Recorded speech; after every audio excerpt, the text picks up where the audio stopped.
Welcome to of the record. Komaram Bheem Asifabad జిల్లాలో ముఖ్యమంత్రి రేవంత్ రెడ్డి పర్యటన సృష్టించిన రాజకీయ దుమారం అంతకంతకు ముదురుతోంది. సీఎం బహిరంగ సభలో తనకు మాట్లాడే అవకాశం ఇవ్వకుండా ప్రోటోకాల్ను తుంగలో తొక్కి అవమానించారంటూ బీఆర్ఎస్ ఎమ్మెల్యే కోవలక్ష్మి సంచలన ఆరోపణలు చేశారు.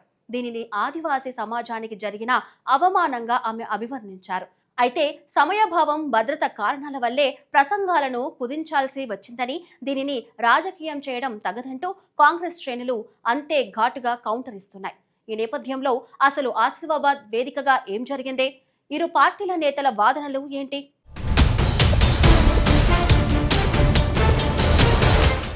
కుమరం భీం ఆసిఫాబాద్ జిల్లాలో ప్రజాపాలన ప్రగతి ప్రణాళిక కార్యక్రమం వేదికగా జరిగిన ముఖ్యమంత్రి పర్యటన ఇప్పుడు సరికొత్త రాజకీయ రణరంగానికి తెరలేపింది. సీఎం సభ ముగిసినా దాని చుట్టూ ముసురుకున్న వివాదాలు, ఆరోపణల పర్వం మాత్రం అస్సలు తగ్గడం లేదు. ఆసిఫాబాద్ ఎమ్మెల్యే కోవలక్ష్మి తనకు జరిగిన పరాభవాన్ని తలుచుకుంటూ తీవ్ర ఆవేదన వ్యక్తం చేస్తున్నారు.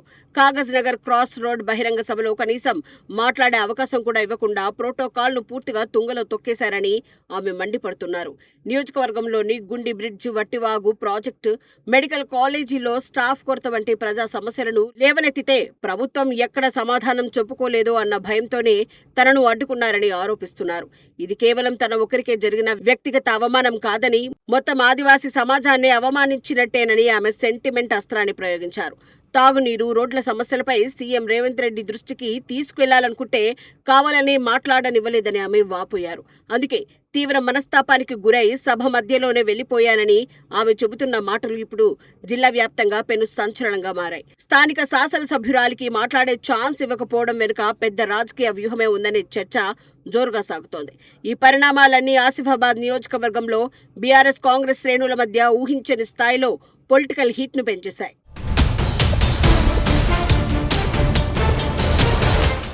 ఎమ్మెల్యే కోవలక్ష్మి చేసిన ఘాటు ఆరోపణలపై కాంగ్రెస్ శ్రేణులు కూడా అంతే వేగంగా వ్యూహాత్మకంగా ఎదురు దాడికి దిగాయి. ఉమ్మడి ఆదిలాబాద్ జిల్లా ఎమ్మెల్సీ దండే విఠల్, నియోజకవర్గ ఇన్ఛార్జ్ అజ్మీర్ శ్యామ్ నాయక్ ఆమె వ్యాఖ్యలను తీవ్రంగా ఖండించారు.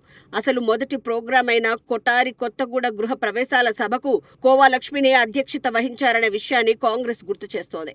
అక్కడ స్థానిక సమస్యలను సీఎం దృష్టికి తీసుకెళ్లే అద్భుతమైన అవకాశం వచ్చినా ఆమె ఎందుకు మాట్లాడలేదని ప్రశ్నిస్తున్నారు. ఇక రెండో సభ సమయానికి పూర్తిగా చీకటి పట్టం, పోలీసుల భద్రతా పరిమితుల వల్లే మార్పులు జరిగాయని క్లారిటీ ఇస్తున్నారు. సమయాభావం కారణంగానే కేవలం మంత్రులు, సభ కన్వీనర్ ప్రేమ్ సాగర్ రావు మాత్రమే మాట్లాడాల్సి వచ్చిందని వివరించారు. ఉమ్మడి జిల్లా ఎమ్మెల్సీ అయిన తనకే ఆ రెండో సభలో మాట్లాడే ఛాన్స్ రాలేదని దండే విఠల్ స్పష్టం చేశారు. కేవలం భద్రతా కారణాల వల్ల ప్రసంగాల సంఖ్యను కుదించాల్సి వస్తే దాన్ని అవమానంగా చిత్రీకరించడం తగదంటున్నారు. ఇదంతా కేవలం ప్రభుత్వంపై బురద జల్లడానికి బీఆర్ఎస్ ఆడుతున్న రాజకీయ డ్రామా అని కాంగ్రెస్ నాయకులు కొట్టిపారేస్తున్నారు.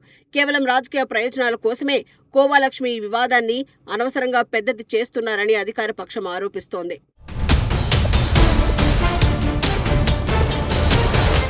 కాంగ్రెస్ నియోజకవర్గ ఇన్ఛార్జ్ అజ్మీర్ శ్యామ్ నాయక్ సైతం ఈ వివాదంపై తనదైన శైలిలో స్పందిస్తూ సరికొత్త వాదనను వినిపించారు. సీఎం పర్యటనలో కోవలక్ష్మి అధ్యక్షత వహించారని, ఆమె ఆధ్వర్యంలోనే కార్యక్రమాలు ఘనంగా ప్రారంభమయ్యాయని ఆయన గుర్తు చేశారు. జిల్లాకు సంబంధించిన ప్రధాన సమస్యలను ఆమె ఇప్పటికీ సంబంధిత మంత్రుల దృష్టికి విజయవంతంగా తీసుకెళ్లారని చెప్పారు. అలాంటప్పుడు సభలో మాట్లాడే అవకాశం రాకపోవడాన్ని ఆదివాసీల అవమానంగా మార్చడం వెనుక రాజకీయ స్వార్థం ఉందన్నారు.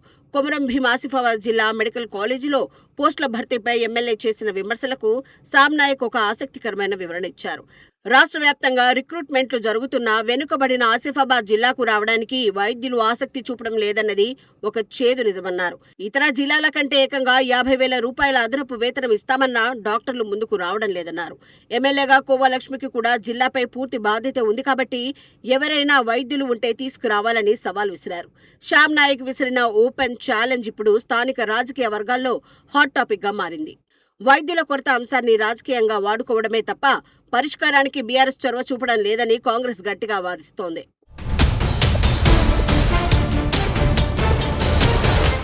ఈ వ్యవహారంలో ఒక జిల్లా పర్యటనలో స్థానిక ఎమ్మెల్యేకు బహిరంగ సభలో మాట్లాడే అవకాశం ఎందుకు కల్పించలేదనే ప్రశ్నలు తలెత్తుతున్నాయి. సభాధ్యక్షురాలిగా ఉన్న ప్రజాప్రతినిధికి కనీసం మైక్ ఇవ్వకపోవడం ప్రోటోకాల్ ప్రకారం సరైనదేనా అనే సందేహాలు వ్యక్తమవుతున్నాయి.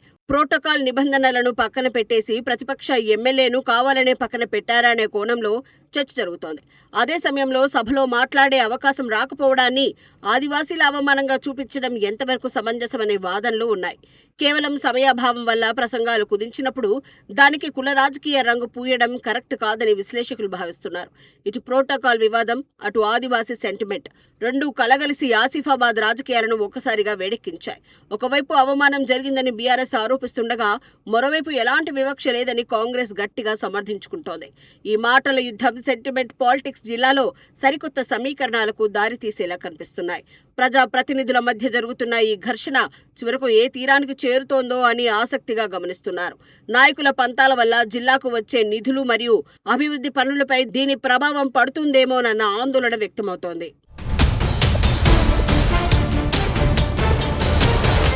సీఎం పర్యటన వేదికగా రేగిన ఈ పొలిటికల్ వార్ ఇప్పుడు ఆసిఫాబాద్లో బీఆర్ఎస్ వర్సెస్ కాంగ్రెస్ పాలిటిక్స్ కు గట్టి పునాది వేసింది. ఒకవైపు ప్రోటోకాల్ ప్రకారం స్థానిక ఎమ్మెల్యేగా తనకు కనీస గౌరవం దక్కలేదని కోవా లక్ష్మి సెంటిమెంట్ అస్త్రాన్ని బలంగా ప్రయోగిస్తున్నారు. తానొక ఆదివాసీ మహిళను కాబట్టి అణగదొక్కే ప్రయత్నం చేశారంటూ ప్రజల్లో సానుభూతి కోసం ప్రయత్నిస్తున్నారు. మరోవైపు సమయాభావం వల్ల జరిగిన మార్పులను రాజకీయం చేస్తూ ప్రతిపక్షం విఘ్నత మరచి మాట్లాడుతోందని కాంగ్రెస్ ఎదురుదాడి చేస్తోంది. అయితే ఈ రాజకీయ నాయకుల వాదోపవాదాల మధ్య ప్రజలు ఎదురు చూస్తున్న అసలు సమాధానం మాత్రం వేరే ఉంది. వేదికలపై మైకుల కోసం కోట్లాడుకోవడం కాదు, జిల్లాకు హామీ ఇచ్చిన అభివృద్ధి పనులు ఎప్పుడు పూర్తి చేస్తారని ప్రజలు అడుగుతున్నారు. గుండి, లక్మాపూర్ వంతెనలు, వట్టివాగు ప్రాజెక్టులు ఎప్పటికి పూర్తవుతాయన్నదే ఇప్పుడు కుమరం భీం జిల్లా ప్రజల్లో వినిపిస్తున్న ప్రధాన ప్రశ్న. రాజకీయ రచ్చ పక్కన పెట్టి మెడికల్ కాలేజీల్లో సిబ్బంది కొరతను, తాగునీరు, రోడ్డు సమస్యలను ఎప్పుడు పరిష్కరిస్తారో చెప్పాలంటున్నారు. లీడర్ల ఈ పొలిటికల్ వార్ ముందు ఎలాంటి మలుపులు తిరుగుతుందో చూడాలి. కానీ ప్రజలు మాత్రం పనులపైన ఆశలు పెట్టుకున్నారు. సీఎం సభలో మాట్లాడే అవకాశం దక్కలేదనే అంశం ఇప్పుడు ఆసిఫాబాద్లో కాంగ్రెస్ వర్సెస్ బీఆర్ఎస్ పొలిటికల్ వార్కు గట్టి పునాది వేసింది. ఒకవైపు ప్రోటోకాల్ ఉల్లంఘన, ఆదివాసీ సెంటిమెంట్ అస్త్రాలతో బీఆర్ఎస్ విమర్శలు గుప్పిస్తుంటే, మరోవైపు సమయాభావం వల్ల జరిగిన మార్పులను రాజకీయం చేస్తున్నారంటూ కాంగ్రెస్ గట్టిగా తిప్పుకొడుతోంది. మరి ఈ రాజకీయ రచ్చ ముందు ఎలాంటి మలుపులు తిరుగుతుందో వేచి చూడాలి.